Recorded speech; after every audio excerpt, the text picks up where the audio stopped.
সাবেক আইজিপি বেনজির দুবাইয়ে গ্রেপ্তার। বিমানবন্দরের এআই ক্যামেরায় পরিচয় শনাক্ত, দ্রুত তাকে ফেরত আনা হবে জানালেন স্বরাষ্ট্রমন্ত্রী।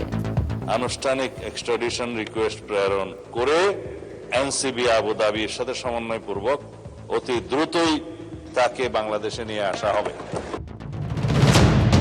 ইসলামী ব্যাংকের পরিচালনা পর্ষদ ভেঙে দিয়েছে বাংলাদেশ ব্যাংক। সব ধরনের ক্ষমতা দেওয়া হয়েছে কেন্দ্রীয় ব্যাংকের পরিচালক জহির হোসেনকে।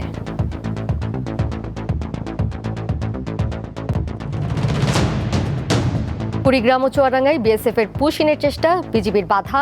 নতুন হাই কমিশনারের আগমনে ঢাকা দিল্লি সম্পর্ক নতুন মোড় নেবে মত বিশেষজ্ঞদের।